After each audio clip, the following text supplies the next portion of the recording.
Welcome to Journeying Journeys. We are Aris, Carla, Renzo, and Isla, a family based in the UK. Today, what we want to share with you is our 7-day itinerary to go to Switzerland and Italy, particularly in Lake Como.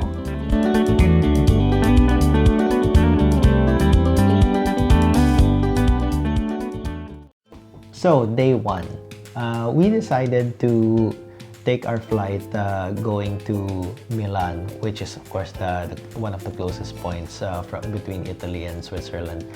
We arrived there in the morning and we decided that we would go to the central station, leave our luggage there, have lunch, and we had lunch at this really nice place. It was just a few. It's very it was almost next to the It is station. part of the station. Yeah. And they served, I really enjoyed their food actually. They were also very nice, friendly, accommodating, and the kids loved it. Obviously, great pasta. Our first time, time going there in that area, and we decided, okay, we're in Italy, try the usual pasta. And after that, we had a little stroll. There was a nearby park that we could see, so we headed there. And the interesting thing here is that in that park, there's a small playground area for kids, and you can actually see this vertical forest. It was one of the architectural buildings in the area where they had actually live trees or plants growing out of it. So it's very interesting. And you do get a good view of the place. We only actually had enough time there for that, and we headed back to the central station because we wanted to have our trip start from Switzerland. So for our case, we took the train going to Switzerland. For us, we decided to stay at Zug. But for the rest of you, Zurich is definitely another option to go to. And that's pretty much day one. It's just getting there, getting yourself acquainted. Okay, day two. So for this day, it was our first full day in Switzerland, and we decided we wanted to have a visit to Interlaken. So we rented the car and we thought about which places to go or to spend the time on, and we decided, okay, let's go up the Schilthorn to do that. The interesting thing about the Schilthorn is this is where one of the James Bond movies or the older James Bond movies were filmed, and it does have this revolving restaurant at the top, and included with that is you can book in or reserve a James Bond brunch, and we recommend it because the views from the top there are really stunning. The interesting thing about the Schilthorn is it actually takes you multiple cable cars. So from where you park your car and then go up, there's multiple cable cars. So you not only go up the Schilthorn, but there's also a thrill walk in one of the lower sections, as well as a town called Muren as well. Yeah. With regards to the James Bond brunch, that was actually one of the highlights of our day there in Schilthorn because it was quite unique. It was our first time, certainly for me, to experience eating in a revolving restaurant. It was very slow, really, but you will notice that it's moving because the center part of it wasn't. But highly recommended that you book that in advance.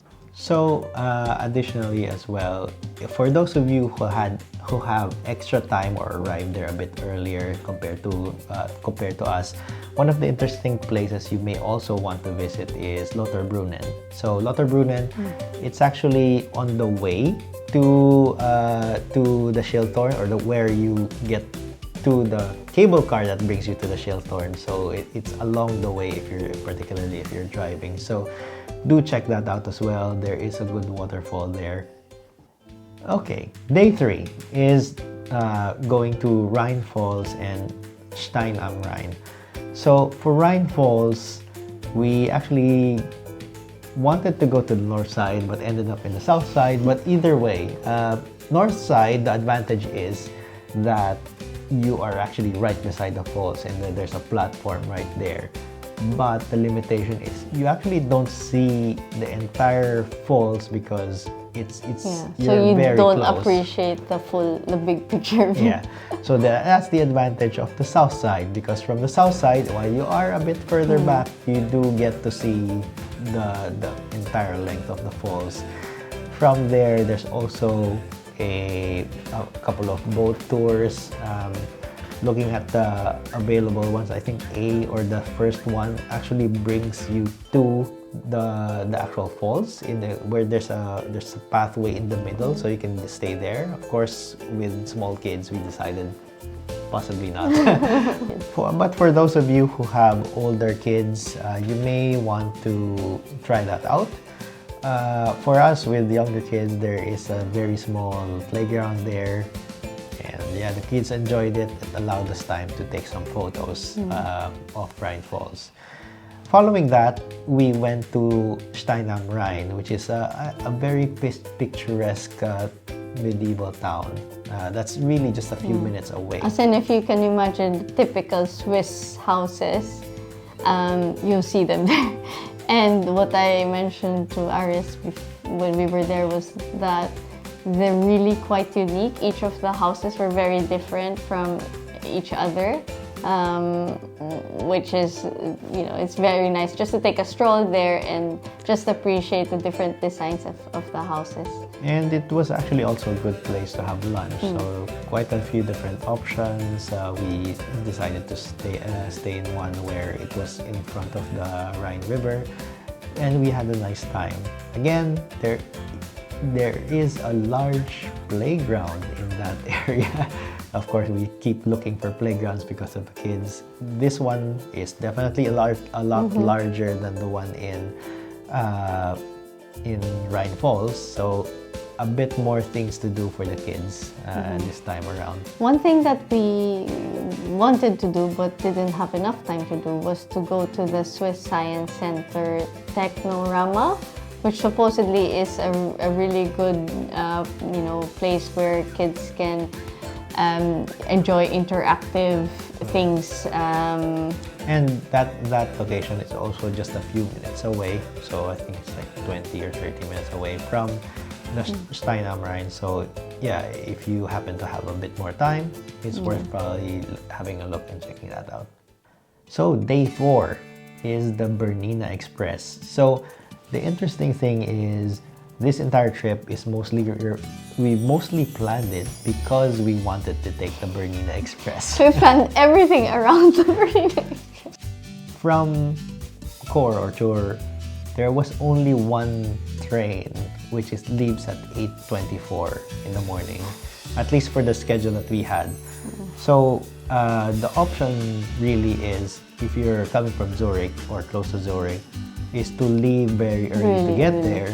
What we opted to do is from day 2, just go straight to Core directly and then book a one-day stay there. And for Bernina Express, as I mentioned, it's a 4-hour trip, but actually it did not feel like 4 hours because pretty much you're just really enjoying the views. It is, what I can say, definitely worth it. In terms of recommendations, we sat but next to the luggage area. Some people might not like it, but for us, it worked in a way that we were able to easily take views on either side. Switch. Depending on which area you are, which direction you're traveling to, one area may have more views than the other. But the thing is, you never know the direction of travel on the train when you reserve. At least we couldn't figure that one out, and because of that, we decided we'll stay in this particular area. The one thing that I really liked about that, one part I really liked about that is when we passed by the viaduct. Yeah. It was amazing because we were at the end carriage, I think it was the end. And when it was turning at that viaduct, we saw you'll see the front of the train and the whole train turning, which was really lovely. And they also had a kind of a pit stop. You get to spend 20 minutes. Yeah, 20 minutes. They stop at some point where it's one of the highest points, I think 2,000 meters in altitude. And yeah, you get to breathe the fresh air outside, take snaps of the wonderful view scenery. Yeah, that was nice. So after getting off from the Bernina Express, we decided that we wanted to have a short break at Lake Como. And what we did is we had a look at the map and saw from Tirano, where the Bernina Express ends, where are the different places where the train going to Milan stops in Lake Como. And the two areas you can look at, one is in Colico Piano, which is roughly just an hour away, and Varena, which is of course the more touristy side, which is a lot closer to the different attractions, but also a lot further from Tirano. So we decided, okay, from a time perspective and as well budget, Colico is a little cheaper in terms of the hotels available, particularly at the time we booked it. We decided to stay there. From there, we stayed at a hotel called It's an apartment. It's an apartment. Privately owned apartment called Rainbow Apartments. It had really good reviews, so we said, you know, for the price and the location and the reviews, ratings, and yeah, we booked it. So day 5, now we wanted to explore the Lake Como, and pretty much the best way to explore it, I think, is by the ferry. For Colico, there is one that goes from Colico all the way through, but it is not as frequent. So what we decided to do is we took the train to Varena, and from the Varena you can then take the ferry going to Bellagio. So that's what we did. So took the train, got some coffee, and then headed off to the ferry. The ferry itself was an experience, right? Yeah. And everyone wanted to go to sit at the top. It was really windy, and you know, with the kids not being able to sit still and all.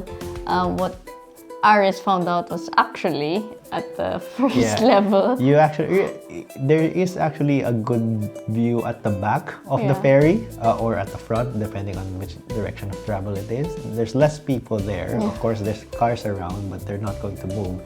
But you actually get quite a good view even at that lower level. So yeah, we spent a bit of time there and just taking in the views around the lake. So eventually we got to Bellagio, and of course we had a look around the village. There's a lot of small areas that you can go to. It is going up a bit, so we did walk around. And yeah, we decided to have lunch in one of the restaurants just in front of the ferry terminal. And Renzo was really pushing to ride this express train, which is sort of like a kiddie train ride.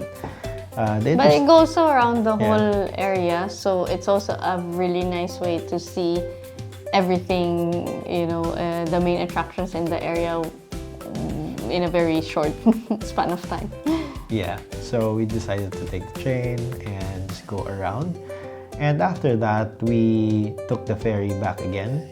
Of course, you can opt for a return, which is what we did. And this time around, it's our time to explore Varena. The interesting thing about Varena is that on the lake side, there is a path that winds around, and it's actually built into almost part of the lake, so that you actually see the lake in the bottom. I think it's like called the Lover's Path or something, and that's why there's some hearts at the end. But that was a nice walk. Yeah, it is a very nice walk. It's very narrow though, so yeah, bear that in mind, with kids. but it's definitely very safe. Yeah, yeah. and quite a number of shops at the end as And well. a number of viewing platforms as well for you to stop and have some shots taken. Yeah, it was good. Also, there's one of the closed villas one of the villas are actually closed there, so we decided to just have a look around in the garden, take some photos. A tip that I would do, which we're unfortunately unable to do, is go to Villa de Valbianello, which is pretty much where part of Again, James. James Bond was filmed, but also Star Wars. It's actually the venue for Padme and Anakin's wedding. So day 6 is exploring Coleco Piano. It actually has a good lakeside area where there's quite a number of restaurants. So we thought, okay, let's spend a bit of time there. And when we got there, it happened to be on a Saturday, so it was the weekend, and there was a Sunday market. So we had to look around. There's quite a lot of things to do, and it has also a very big park or playground for kids.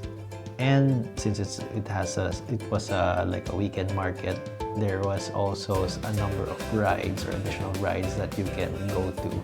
So we spent quite a bit of time there, and yeah, decided to have lunch in one of the restaurants that were available. It was nice because on that day, it was a clear day, it was sunny, and so it was good opportunity for us to stay al fresco. They had tables set outside and just really soak in the views of the lake and the mountains.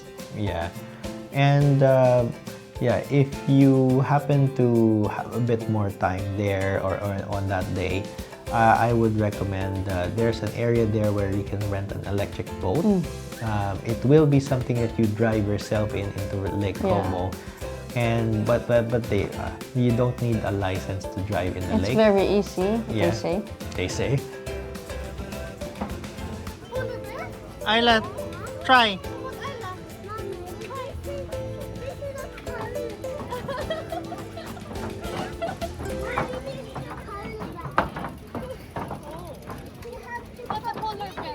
And on the last day, day 7, it's pretty much just getting back to Milan and going home.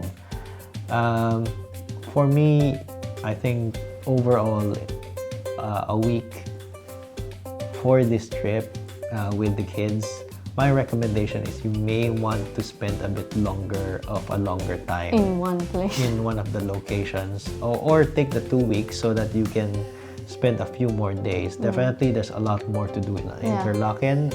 We've only chosen one of the locations. There's more mountains there. Similar to Lake Como, there's more of the lake and Como itself that's further down. So that's what we recommend.